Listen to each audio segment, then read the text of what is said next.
Not only do we have to be continuously growing, we have to accept the now, and we have to be okay with the now.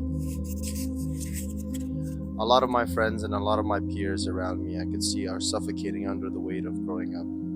And I speak for myself as much as I speak for them. We don't know what to do. There's a lot of confusion, and there's a lot of ifs, ands, or maybes, or possibilities that we don't have control of. One thing we have to understand is just how much power we have in our own mind. We always talk about having an environment that you can properly grow from and take into something that develops you, an environment that helps you become who you are instead of debilitate you. And what I've realized and come to find is that one of the most debilitating environments to put yourself into is a horrible mentality. To put yourself into that mentality of doubt and self-loathing and minimalizing your abilities is one of the worst things you can do for yourself if you want to grow. If you don't want to grow, then keep talking about yourself poorly in your head and keep saying these things in your head like you'll never make it, you're not good enough as this person. Oh, I compare myself to this person, and this person is out there doing their thing, getting shit done, and I'm nowhere near that level. But if you want to grow, and I mean genuinely grow, not just a physical appearance change or an idea that you want to represent. You don't want to grow for your self-image, you want to grow for yourself. One of the biggest things I realized is there's so much in this world that we can take negatively. So much. We can look at so many things in our lives as negative. There's so much to be sad about. And of course, you're going to have those days where only sad things happen. And, you wake up upset and you wake up not feeling the best. And you get into this cycle of worry and fear. Which is why I personally found that through my faith in God and speaking with Him and following in the teachings of Jesus Christ, that I myself have been able to uplift myself from that. With the Spirit inside of me, I am able to embrace that duality in life where things are good, things are bad. You may not be able to face every problem on your own. You may not be able to handle all the stress and the things that you've gone through on your own. And the greatest friend I could have ever asked for is God Himself. I talk to Him now, and I've instilled this habit into my head where your mentality is fixed on habits. What you think is what you will think. And I want you to understand that on a little deeper level. What you think is what you think, and you will think. I understand that you can have a bad day. Say you're an athlete, you get dunked on. Shit, what am I gonna do now? I'm a bum. Everyone thinks I'm a bum. Already, starting off with those ideas in your head, those aren't serving you. Those aren't helping you to grow. Those aren't helping you to continue practicing so that one day you'll be able to block those dunks. Those thoughts inside your head aren't serving you. They're not serving you. They give you an outlet to express your negativity, of course. And sometimes we do need to accept it. That we ourselves can have negative thoughts. But it is also up to us to change our mentality, to change what we think. We can only control one thing in this world, and it's our own mind. We can't change if people like us. We can't control if people like us. We can't control other people's lives while we're still trying to look good in ours. You have so much potential, yet you focus it on everybody else except your own life. When the time comes that you realize this and develop a consciousness where you're aware that, oh, I'm doing this to look good to certain people, I'm doing this to be interesting to certain people, it makes you think, what else have I done in my life? What else have I consumed to make me feel this way? If you took just a little bit of time to understand who you are and how you react to things, you'd be able to handle situations that are completely out of your control in a better light. Let's say, for example, oh no, I noticed that in my life I get into these negative loops in my head after I fail a test in school. And once I fail that test, I start degrading my own value as a person because of a number on a sheet. And I guess what that stems from is the idea that these numbers are somewhat tied to how valuable I am as a person. And that could also tie into the childhood that I developed in and the people that I grew up with, always trying to compare myself to people's grades. And when they had better grades than I did, I struggled to accept that I was just the same. Because after my grades showed up, I felt dumb and I felt less than. So, how do I combat this? I think you have to put yourself in a situation to succeed. I think that from what I've learned in my short time on earth, you cannot say you can't. Oh, I can't do this. Oh, I can't do that. I can't. Why? What gives you the idea to believe that you have a limit? Is it because of the things you've never done? Is it because of the people in your life that have done better than you, per se? Is it because in general life you have been given the message that, man, I am not as talented, I am not as gifted, and I am not as skilled as these people? You have to understand that it's completely a game inside your head. It's only you. You should never be able to compare yourself to others because they don't understand the uniqueness in you. They don't understand the love that you have for others. People reject you in your life. They don't understand the love that you have for others. They don't understand the compassion you can have, the mindfulness that you have to mind your words. Me, I never want to raise my voice, especially to the people I love. And honestly, sometimes I do raise my voice. And that's only because I want them to hear me so much to the point where I can't even hear my own thoughts. I can't even hear what I'm saying to myself. One thing that I cannot stress enough: stop seeking validation from the outside world.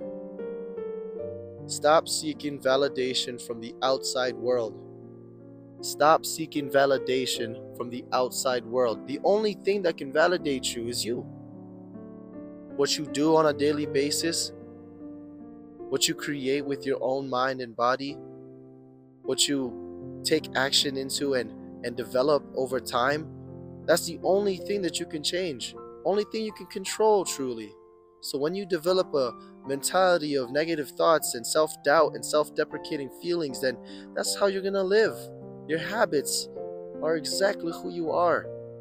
And it's not what you do, it's what you don't do. My big brother Elaine told me that one. It's not what you do that makes you, it's what you don't do. And I found that there's a lot of evidence in life to believe you're a good person. There's a lot of evidence in life to express yourself as who you are and be comfortable in that. There's a lot of evidence that people love you. There's a lot of evidence that you are meant to be here. There's a lot of evidence that you can do good in people's lives. There's a lot of evidence that you're inspiring other people, that you're taking part in their lives for the better. Oh, but instead you want to, go back to that low level, that low frequency in your head, feeling like, oh, I can't do this, so I'm such a negative Nancy. Oh, I might as well quit all my dreams. Oh man, what is this for? Like, what am I doing this for? Man, you have to get out of that. You're seeking results. You're seeking results inside of the outside world instead of seeking results inside. One big lesson that I learned throughout this year is that I have to believe. I went to a Vietnamese monastery with my friend Calvin and Phoenix. Calvin was the one who introduced me to this monastery, and I learned a lot of great things. I learned how to be patient. I learned how to be mindful of our food and the people around me. I learned how to care for others. And not just I learned how to care for others. I cared for others before, but on a deeper level. And what I realized from that situation was at the end of the ceremonies and at the end of the event, I was given a label in a good way, and they wanted to help me represent what I was showing them by giving me that label. And they said that I'm a kind person. They gave me this necklace to further embed that into my mentality that I am a kind person. And for the longest time before that, I was searching. I was searching for that feeling. I was searching for that. You know what I mean? I was searching for that big sigh of relief, the pressure off my shoulders. I wanted to know if I'm a good person. And that label kind of helped me understand that I am. Kind of. And what I mean by kind of is that it only can come from you to believe that.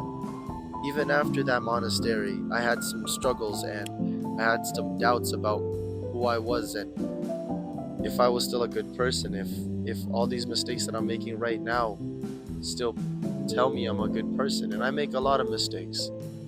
I'm a sinner myself. I sin every day. But I give them to God. I ask Him for forgiveness. And I ask Him to make me better, to make me more mindful, to give me more patience. And one thing that you have to understand about praying to God or asking God for anything is, do you think He'll really give you those things? Do you think that if you ask God to be patient with you,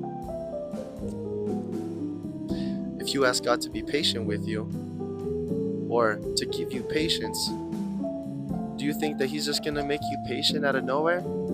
Is He going to suddenly change your mind to be more, cooperative with others? No. God will test you. He will challenge you. If you ask Him to give you patience, He will give you an opportunity to be patient. He will give you an opportunity to realize that and to be a part of yourself, to be a part of Him, and to gain that through effort. It all takes effort, and it all takes a little bit of effort. Just first step. Me, I struggled a lot with consistency in my training and in my own career. I'd have days where I'm 100%. I wake up at 5 a.m. I work out. I go work on my music. I do this and that, and I'd feel super fulfilled. And then the next day, it would crumble upon me because I'd wake up at 6 and I'd realize, oh man, I don't have time for this, or oh shoot, I messed up just like my whole flow. I messed up the whole flow of my day and my whole time. When I realized that most things that shocked me about myself came from the things that I wasn't doing. Let me explain that a little further. Most things that shocked me the most came from the things I wasn't doing. I was shocked to hear how selfish I've been towards my family, because for the longest time I wasn't around. Not to say that I wasn't in their lives, but I wasn't partaking in the family that I have. And I realized that when I took that time away from them to separate myself, it shocked me to see just how much I still cared. I still care about their input. I still care about what they think about me. And at that time, during that time, I realized in my head, I thought to myself, man, maybe my family just isn't the best fit for me, in the sense that they're saying a lot of things that drag me down when I'm trying to be great. They're saying a lot of things that make me doubt myself. They're saying a lot of things outside of me that I can't control. And the first thing I did was reject it. I rejected it, and I was like, man, you guys never do this for me, this and that, blah, blah, blah. I complained about them for the things I wasn't getting from them, instead of taking that accountability and embracing those ideas from others. Yeah, I have been like this. I have been acting sloppy. I have been very selfish. I'm sorry. I have been doing this and that. I'm sorry. And although I can only wish to explain my side of the story, it's not necessary. When you know that you're hurting others, you should try your best to not hurt them. And I know that's a simple concept, but it's more prevalent than ever. We say things on such a insensitive level.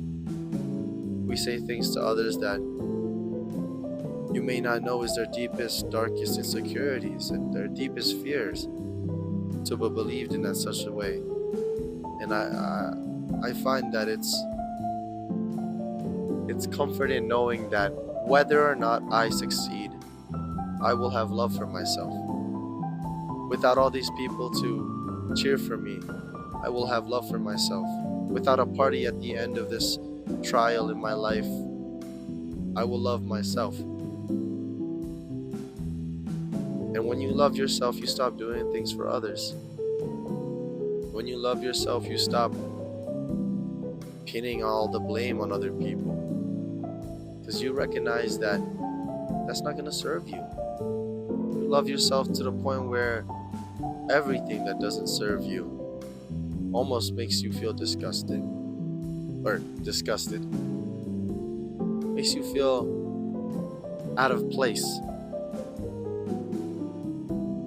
If you're in a friend group that doesn't really hear your words, if you're around people that don't really appreciate what you have to say or your thoughts or who you are as a person, that may be a sign that you need to look within yourself to find that certain recognition.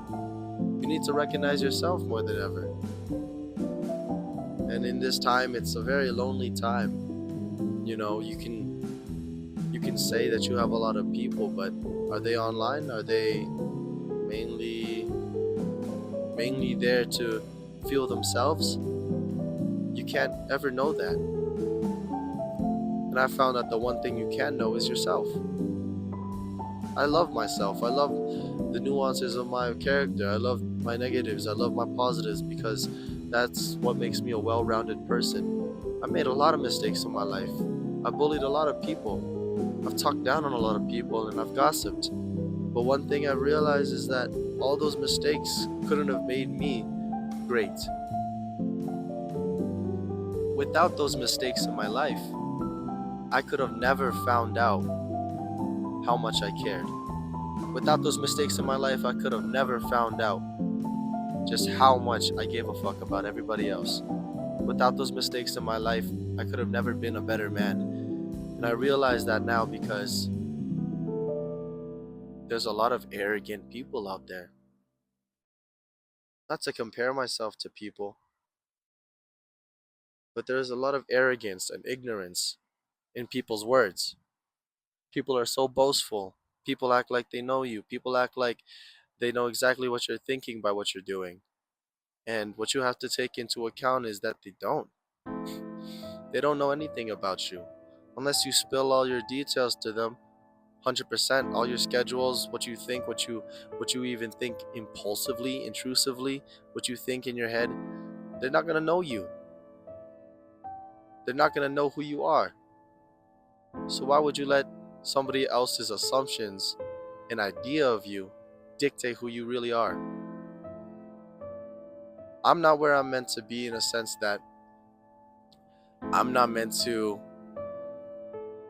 be sleeping in. How about that? Let's say sleeping in. I'm not meant to be sleeping in. And I could see from other people's perspectives that although I sleep in, I'm lazy to them. They calling me lazy, they calling me all these sorts of things, and they call me these things because either they care or they made a observation on my life that they want to criticize me about. And it's mainly the latter. People care about you. That's why they talk to you about your negatives, and they talk to you about what they're concerned about. But if I wasn't able to grow and be mindful of that idea, even now I'd be lashing out at them, or I'd be closing myself off to them. I don't ever want to think that I know the best thing. I don't want to think that I'm all knowing. There's only one person that's all knowing. But to say that I don't know anything would be an understatement. Or to say that I don't know anything would be a lie. I do know some things, and I am considerate of things. And even that, even just being aware of that, I'm happy. Because from what I've seen in myself, I can be a good person. What I mean by that is, I can choose the right thing to do. I can think the right thing to think. People like to imagine that they have no control of what they think. And sometimes, naturally, out of habit, your mind instantly goes to react instead of respond, to thwart instead of think, to defend against the offense, to defend instead of embrace. And what I mean by that is, we often take criticism from everything as an attack. We tend to give ourselves no leeway to even think, maybe this person cares about me, which is why they're talking to me. Maybe this person actually wants to do right by me. Maybe this person actually wants the best for me. No, you don't think about that stuff because you got too much in here. There's too much in your mind. You're making results out of things that people have said because you say them about yourself.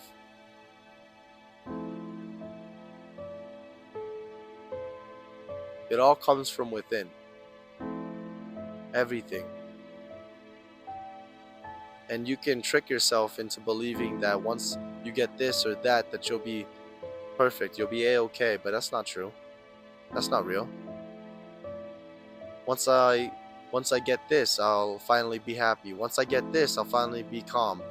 If I can get to this point in the day, I'll be patient. No. It is an act of being present in the now. It's understanding that whether or not you have control of the situation, you can have control of what you think about it. I can't give you options to react. I can only tell you to take action from what you think.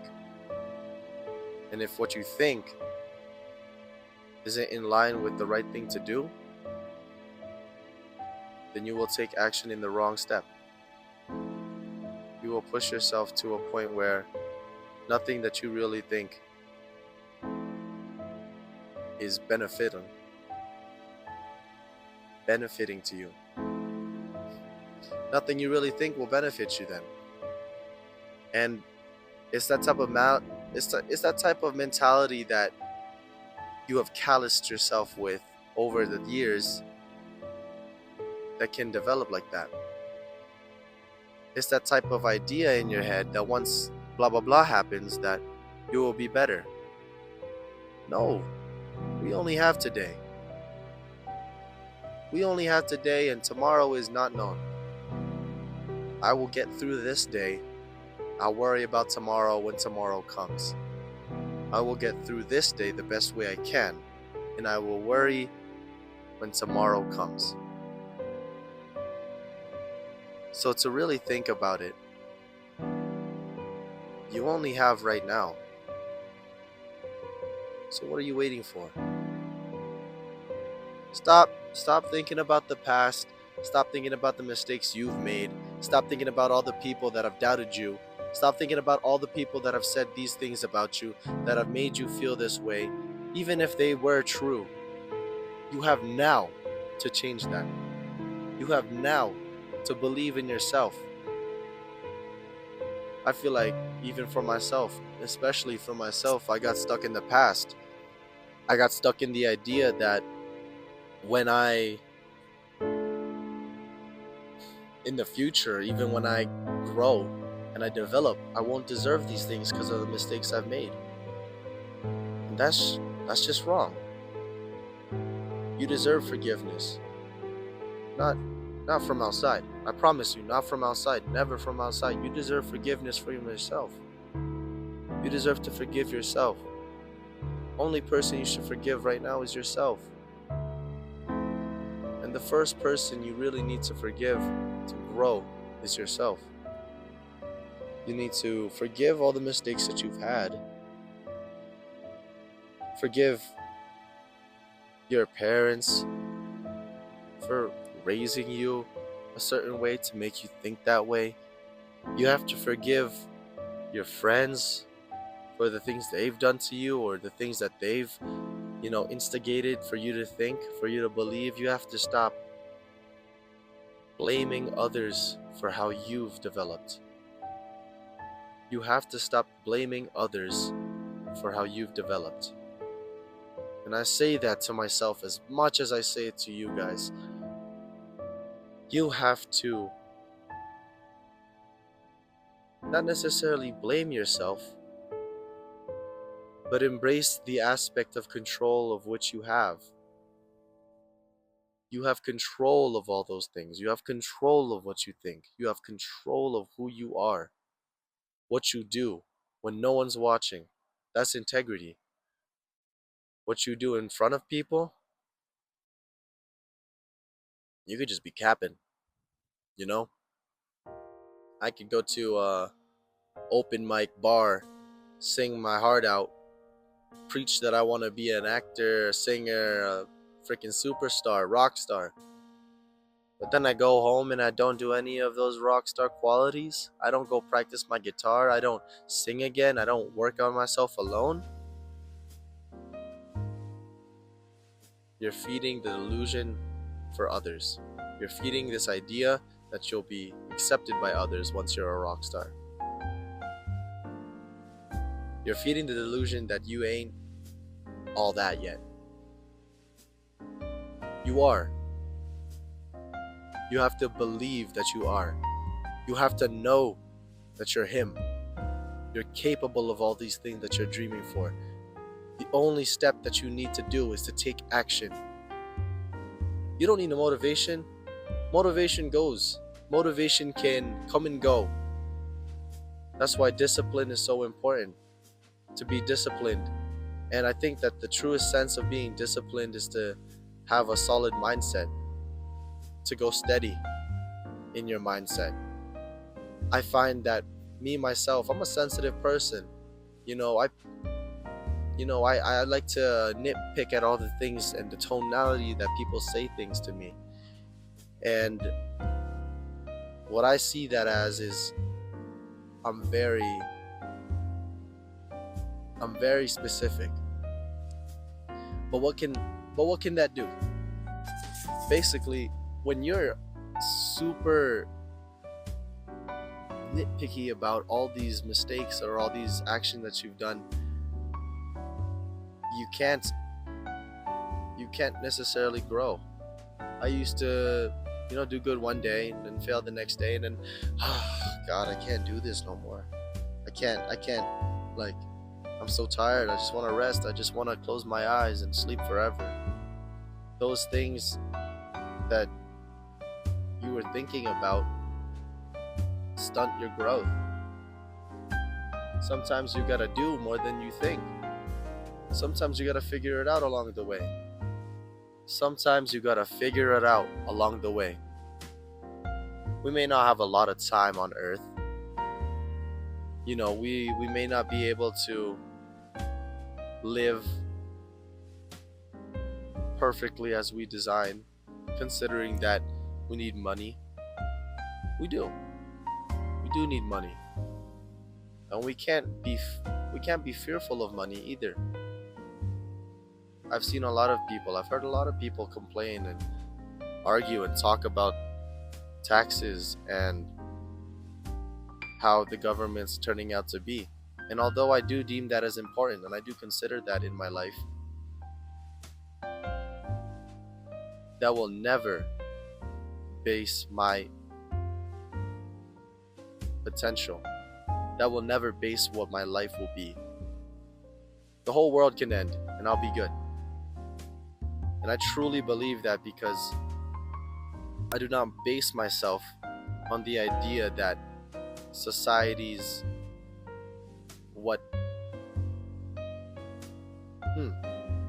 I do not base myself on the idea that society is where it is, because society is where I make it.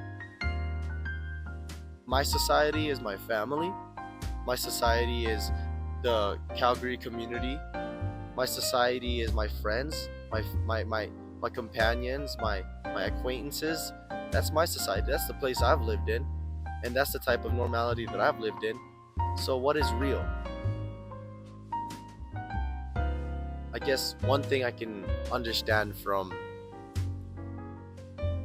all the things that I've been yapping about is you need to take action in your own life to change your own life.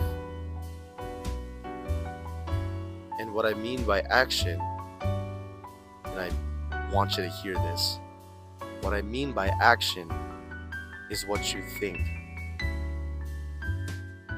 I need you to think better for yourself. I need you to understand how much value you have. I want you to understand just how many limits you can surpass, because you'll surpass them no problem. I guarantee you have so much potential. You're not just who you think you may be. You're everything that you have been, in the fullness of it. And the more you consider yourself as a full being instead of these mistakes, the more you can be whole with yourself. I do make mistakes. I am a sinner. I do a lot of things that don't serve me sometimes. And what that really taught me is that you can give yourself a little bit of leeway in your mistakes. You can give yourself the ideas that you can grow. You can give yourself the mentality that you're beyond your mistakes. And I don't mean, oh man, I made a mistake, but I'm above feeling bad for it. You can feel bad for your mistakes, but you're above sulking. You're above doubting yourself after. You're above feeling like worthless. What you can do with those mistakes is you can learn from them. You can learn from them. You can develop as a person. You can create a better community for your people. You can create a better place for your home. Or you can succumb to it.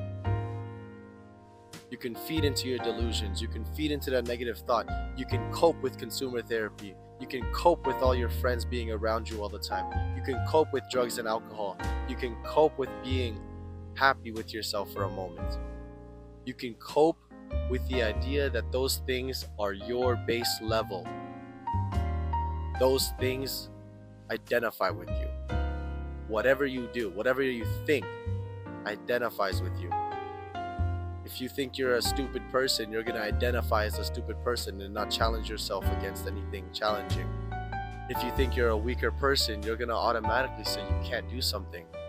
And you're going to give yourself no opportunity to test your limits, to exceed your own expectations. Me personally, I know that I'm not the best singer. I know that I can't play the guitar the best. But if I got the opportunity to sing and play the guitar on stage, I'm taking it. Because who else is going to do it but me? Who else is going to be there for me except me? Who else is going to see my potential except me? We are not perfect beings. We're not meant to be perfect. But you got to give yourself a little leeway.